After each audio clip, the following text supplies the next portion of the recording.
नमस्कार बच्चों। आज मैं आपको नवीं कक्षा के पाठ धर्म की आड़ के विषय में अपने इस वीडियो के माध्यम से बताने जा रही हूँ। तो आइए बच्चों, सबसे पहले इस पाठ के जो लेखक हैं गणेश शंकर विद्यार्थी, उनके जीवन परिचय के विषय में ज्ञान प्राप्त करते हैं। गणेश शंकर विद्यार्थी का जन्म 1891 में और मृत्यु 1931 में हुई थी।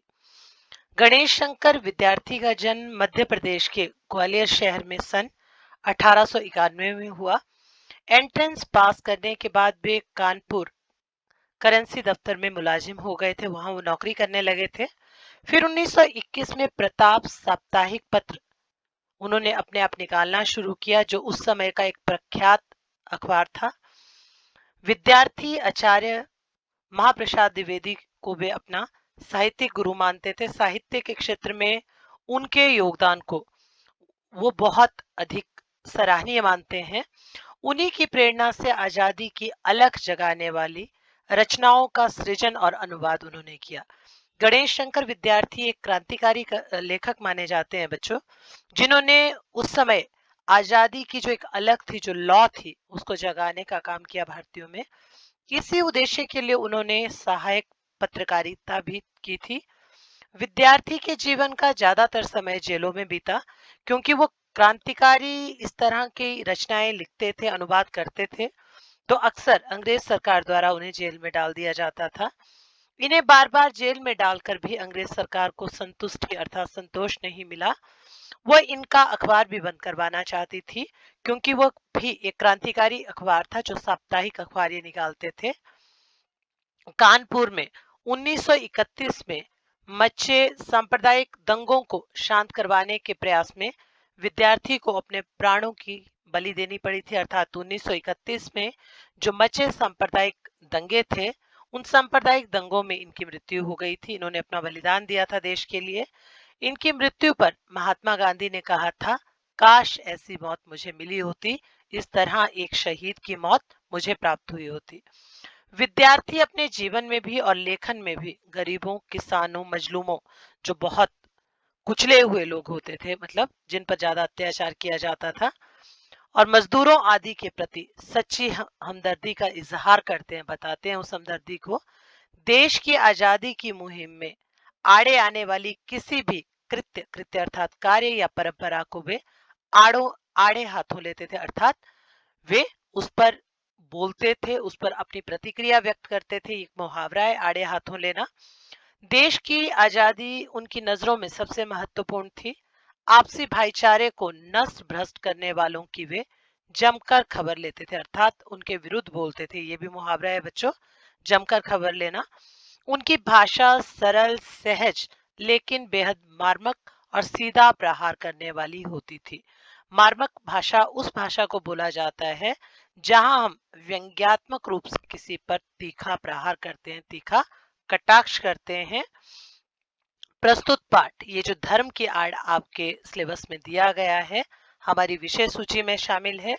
इसमें गणेश शंकर विद्यार्थी ने उन लोगों के इरादों और कुटिल चालों को बेनकाब किया, अर्थात उन पर से पर्दा उठाया है, जो धर्म की आड़ लेकर केवल जन सामान्य, जो साधारण लोग हैं, उनको आपस में लड़ाकर अपना स्वार्थ सिद्ध करते हैं।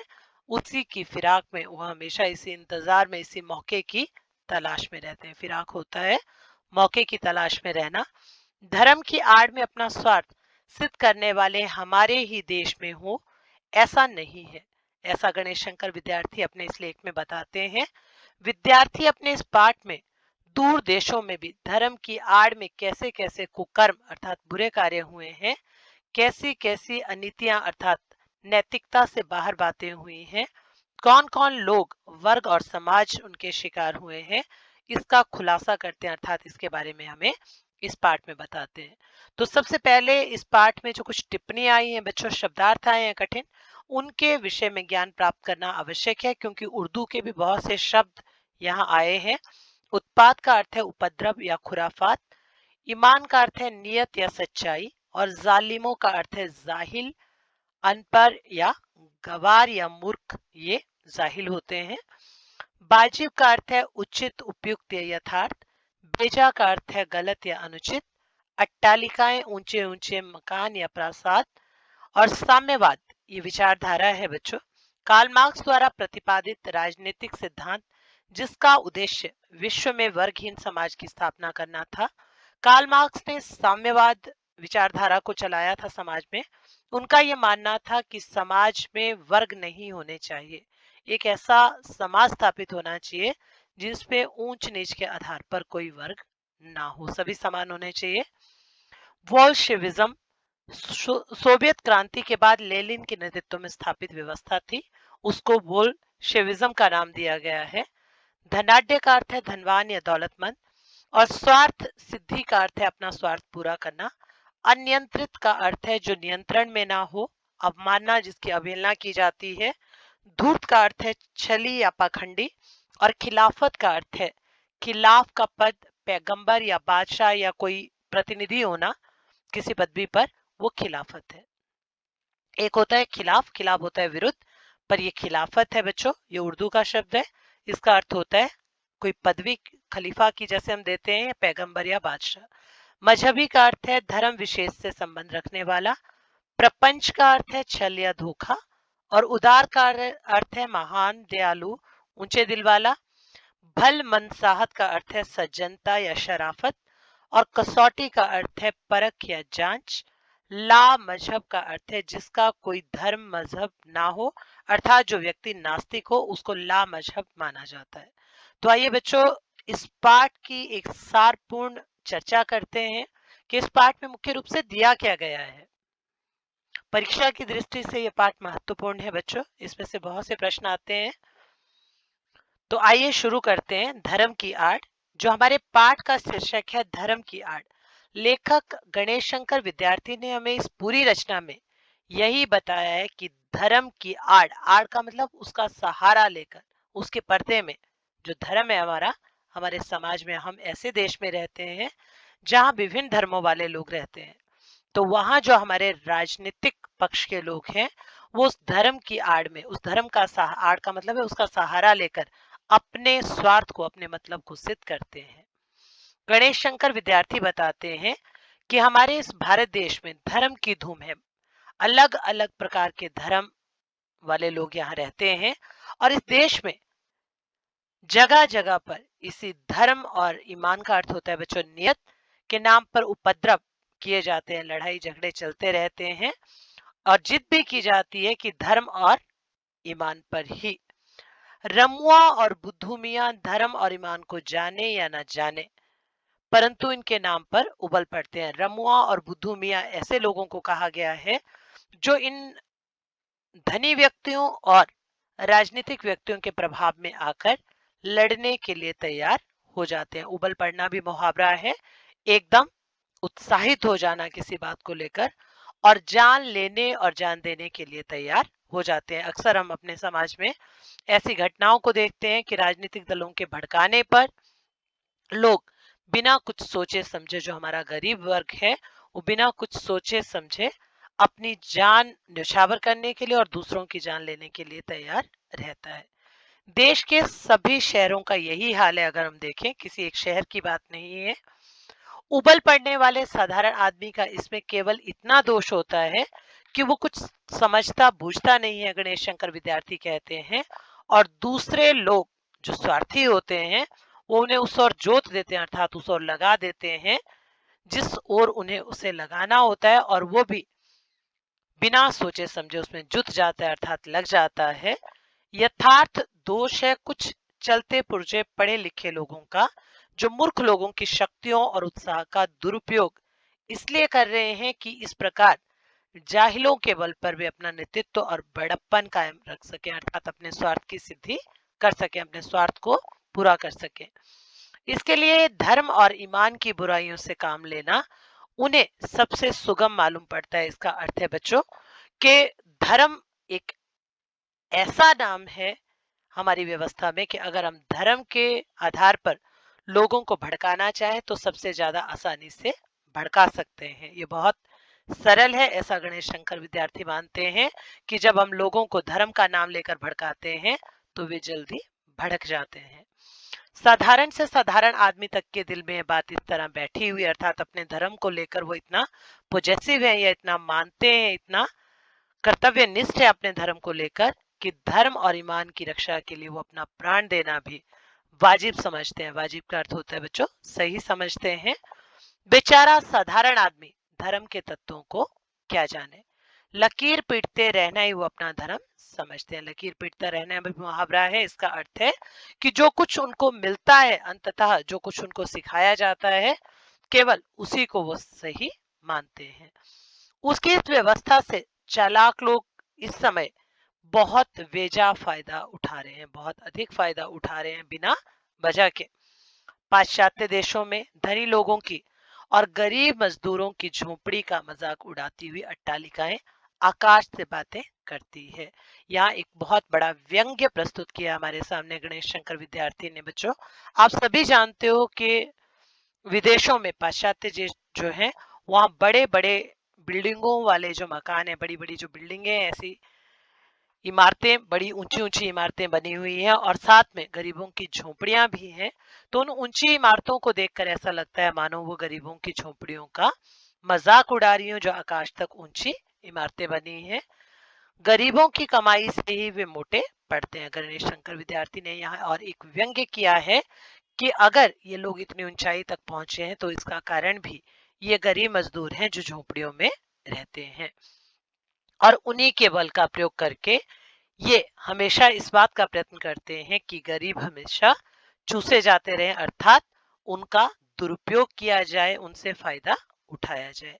ये एक भयंकर अवस्था है। इस पर गणेश शंकर विद्यार्थी कहते हैं कि इसी तरह की स्थिति का नाश करने के लिए साम्यवाद और बोल्शेविज्म का जन्म हुआ था। बोल्शेविज्म भी मानता था और साम्यवाद भी मानता था कि समाज में ये विचारधारा मानती है कि समाज में वर्गों का होना सही नहीं है, समाज के सभी लोग बराबर हैं। हमारे देश में इस समय धनपतियों का इतना जोर नहीं है, या धर्म के नाम पर कुछ इने गिने आदमी अपने हीन स्वार्थों की सिद्धि के लिए करोड़ों आदमियों की शक्ति का दुरुपयोग करते हैं। प्राचीन समय में बच्चों जो धनी लोग होते थे वो इस तरह इन गरीब लोगों से अपनी स्वार्थ सिद्धि करवाते थे, परंतु आज धनी लोगों का इतना प्रभाव ना होकर राजनीतिज्ञों का प्रभाव ज्यादा बढ़ गया है, और वो करोड़ों लोगों को, और जो लोग हैं उनका फायदा उठाकर उनकी शक्तियों का दुरुपयोग, दुरुपयोग करने का अर्थ है अपनी स्वार्थ सिद्धि के लिए उपयोग करते हैं।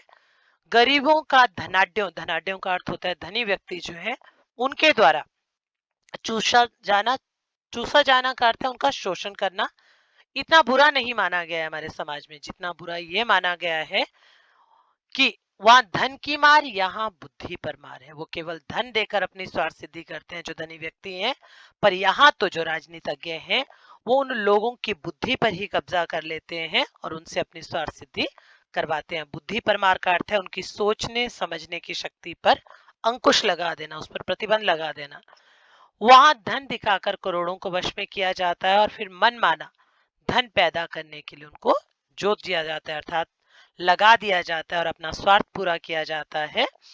यहाँ पर बुद्धि पर पर्दा डालकर पहले ईश्वर और आत्मा का स्थान अपने लिए ले लेते हैं वो लोग, और फिर धर्म, ईमान, ईश्वर और आत्मा के नाम पर अपनी स्वार्थ सिद्धि के लिए लोगों को लड़ाना भिड़ाना शुरू कर देते हैं। आप भी अपने समाज में इस तरह की स्थिति देखते हैं बच्चों, जब धर्म के नाम पर आपस में लड़ाइयां होती हैं। खासकर हिंदू और मुस्लिम धर्म में आपस में अधिक लड़ाइयां होती हैं। मूर्ख बेचारे धर्म की दुहाई देते हैं और दिन दिन चिल्लाते हैं कि हम गरीब हैं, और अपने प्राणों की बाजियां खेलते हैं, और थोड़े से अनियंत्रित, अनियंत्रित का अर्थ है जिस पर नियंत्रण ना हो, अंकुश ना हो, और धूर्त आदमियों का आसन ऊंचा करते हैं और उनका बल बढ़ाते हैं, क्योंकि समाज में जो शक्तिशाली वर्ग है, राजनीतिज्ञ वर्ग है, वो तो अल्प संख्या में है, थोड़ी संख्या में है, तो केवल मात्र शक्ति उनकी ही बढ़ती है। धर्म और ईमान के नाम पर किए जाने वाले इस भीषण व्यापार को रोकने के लिए बच्चों आवश्यकता है साहस और दृढ़ता के साथ ऐसे उद्योग का होना समाज में जो इसको खत्म करे। जब तक ऐसा नहीं होगा तब तक गणेश शंकर विद्यार्थी जो हमारे लेखक हैं वो कहते हैं भारतवर्ष में नित्य प्रतिदिन बढ़ते जाने वाले ये झगड़े कम नहीं होंगे। अपितु अधिक बढ़ेंगे। धर्म की उपासना के मार्ग में कोई रुकावट पैदा ना हो। जिसका मन पर जिस प्रकार चाहे वो किसी भी धर्म को अपनाकर अपने मन में उस धर्म के प्रति आस्था पैदा करे। गणेश शंकर विद्यार्थी कहते हैं कि वास्तविक सामाजिक धर्म तो यही है।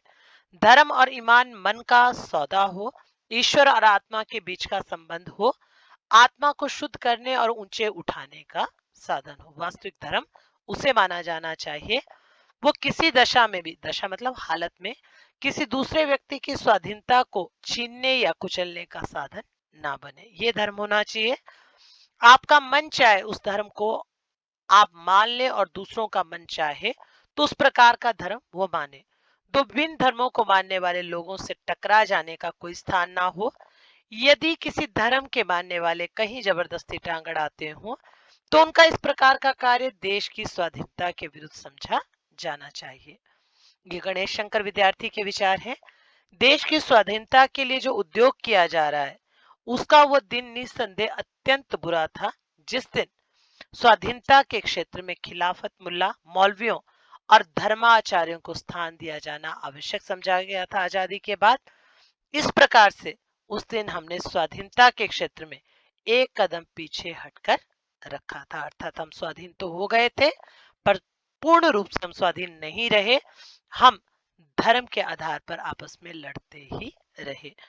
अपने उस समय के उस पाप का फल आज हमें भुगतना पड़ रहा है। गणेश शंकर विद्यार्थी कहते हैं कि देश को स्वाधीनता के संग्राम ही में मौलाना अब्दुल वारी और शंकराचार्य को, जो मुख्य रूप से धर्माचार्य माने गए हैं, एक मुस्लिम धर्म का और एक हिंदू धर्म का, को देश के सामने दूसरे रूप में पेश किया गया था। उन्हें अधिक शक्तिशाली बना दिया गया था क्योंकि उस समय धर्म को अधिक ऊंचा स्थान दिया गया था। और बच्चों इसका फल ये हुआ कि उस समय जब उनके हाथ में इतनी शक्ति दे दी गई धर्म के आधार पर, तो इनके जो लोग थे उन्होंने धर्म के आधार पर उन शक्तियों का दुरुपयोग करते हुए हमारी जड़ें उखाड़ने और देश में जो मजहबी धर्म के नाम पर जो पागलपन है, लड़ाई झगड़ा है, प्रपंच है और उत्पाद है, उसका राज्य स्थापित कर लिया। क्योंकि वो उन चीजों को समाज में फैलाने लगे और आज भी उसी धर्म के आधार पर हमारा समाज लड़ रहा है। महात्मा गांधी के विषय में यहाँ बहुत सुंदर उदाहरण गणेश शंकर विद्यार्थी ने दिया है कि महात्मा गांधी अपने समाज में, अपने देश में धर्म को सर्वत्र स्थान देते हैं, हर जगह वो स्थान देते हैं। पर बच्चों देखिए गांधी जी किस धर्म को मानते थे? वे एक पग भी धर्म के बिना चलने के लिए तैयार नहीं थे, परंतु उनकी बात ले उड़ने से पहले प्रत्येक व्यक्ति का यह कर्तव्य है कि वो भली भांति समझ जाए कि महात्मा गांधी के धर्म का स्वरूप क्या था, वो किस प्रकार के धर्म के बारे में कहते हैं। तो महात्मा गांधी धर्म के विषय में ये कहते हैं बच्चों कि धर्म ऊंचे और उदार तत्वों ही का हुआ करता है। उनके मानने में हमें ऐसे ऐतराज, किसे ऐतराज हो सकता है इस बात का कि ऐसे उसको माना जाए? वे कहते हैं कि अजान देने, शंख बजाने, नाक दबाने और नमाज पढ़ने का नाम धर्म नहीं है जैसा इस्लाम में किया जाता है। शुद्ध आचरण और सदाचार ही धर्म के स्पष्ट चिन्ह है। 2 घंटे तक बैठकर पूजा कीजिए और 5 वक्ता नमाज भी अदा कीजिए, परंतु ईश्वर को इस प्रकार रिश्वत दे चुकने के बाद भी यदि आप अपने आप को दिन भर बेमानी और दूसरों को तकलीफ पहुंचाने के लिए आजाद समझते हैं तो इस धर्म को अब आगे आने वाला समय कभी टिकने नहीं देगा। ये गांधी जी के विचार हैं बच्चों। वे उस समय भी इसी धर्म को प्रत्यक्ष रूप में लोगों के सामने रखते थे कि धर्म का मतलब अंधविश्वास नहीं है, धर्म का मतलब केवल मात्र भक्ति करके पाप कर्म करना नहीं है। अब गांधी जी कहते हैं कि अब तो पूजा पाठ देखा जाएगा, जो सभ्य समाज आएगा पढ़ा लिखा उसमें तो पूजा पाठ केवल नहीं देखा जाएगा, आपकी भल मनसाहत, आप में कितनी अच्छाई है वो देखी जाएगी। उस कसौटी पर आपका जो व्यवहार है, आचरण है, उसको आंका जाएगा। सबके कल्याण की दृष्टि से आपको अपने आचरण को सुधारना पड़ेगा और यदि आप अपने आचरण को, अपने व्यवहार को नहीं सुधारेंगे तो नमाज, रोजे, पूजा और गायत्री आपको देश के अन्य लोगों की आजादी को रौंदने या देश भर में उत्पादों का कीचड़ उछालने के लिए आजाद नहीं छोड़ेगी। अर्थात वे इसका विरोध करेंगे। ऐसी धार्मिक और दीनदार आदमियों से तो वे ला मजहब अर्थात बिना मजहब के नास्तिक ही अच्छे हैं। अधिक अच्छे और ऊंचे माना है गांधी जी ने ऐसे व्यक्ति को जो केवल मात्र मानव धर्म को मानता है, जिसका आचरण अच्छा है, जो दूसरों के सुख दुख का ख्याल रखता है और मूर्खों को किसी स्वार्थ सिद्धि के लिए उकसाना बहुत बुरा समझता है। ईश्वर इन नास्तिकों और ला मजहब लोगों को अधिक प्यार करेगा, ऐसा गांधी जी कहते हैं, और वो अपने पवित्र नाम पर अपवित्र काम करने वालों को यही कहना पसंद करेगा, या न मानो, तुम्हारे मानने से मेरा ईश्वर तत्व कायम नहीं रहेगा। दया करके मनुष्य तत्व को मानो, पशु बनना छोड़ो और आदमी बनो। तो गणेश शंकर विद्यार्थी ने हमें यहाँ गांधी जी किस धर्म को मानते थे, किस मानव धर्म को मानते थे, उसका एक प्रत्यक्ष उदाहरण देते हुए अपने जो सुंदर विचार इस पाठ में हमें दिए हैं, लिखे हैं, उससे बच्चों हमें ये शिक्षा मिलती है कि हमें कभी भी धर्म के नाम पर लड़ाई झगड़ा नहीं करना है। हमें केवल अगर धर्म समाज में अपनाना है तो हमें मानवता का, मनुष्यता का, प्यार का वो धर्म अपनाना है। उसमें चाहे फिर हमें ये समाज नास्तिक ही क्यों ना कहे, तो उस आस्तिक होने से नास्तिक होना ज्यादा अच्छा है, जहां हम व्यर्थ के आडंबरों को न अपनाकर केवल मानव धर्म को अपनाते हैं और समाज की भलाई के लिए कार्य करते हैं। तो बच्चों, ये था हमारा कक्षा 9वीं का पाठ धर्म की आड़, जो मैंने आपको बताया कि परीक्षा की दृष्टि से ये बहुत ही महत्वपूर्ण है। और गणेश शंकर विद्यार्थी की जो रचनाएं हैं वो हमें एक सामाजिक संदेश देते हुए चलती हैं। आशा करती हूँ कि मेरे इस चैनल के माध्यम से आपकी अपनी शिक्षा के प्रति जो भी कभी मुसीबत रहती है वो हमेशा हल होती है। आगे भी आप मेरे चैनल को इसी तरह से प्यार देते रहेंगे, इसी आशा के साथ मेरा सभी बच्चों से आग्रह है कि जिन बच्चों ने अभी ये चैनल सब्सक्राइब नहीं किया है वे शीघ्र अतिशीघ्र इसको सब्सक्राइब करें और नोटिफिकेशन बटन अवश्य दबाएं, ताकि समय समय पर व्याकरण संबंधी या पाठ्य पुस्तक संबंधी जो भी आपको समस्याएं हो उसके विषय में आप मुझे लिख सकते हैं और मैं आपके लिए उसका वीडियो तैयार कर पाऊं, ताकि आपकी समस्याएं हल हो। इसी आशा के साथ मेरा आप सभी को नमस्कार।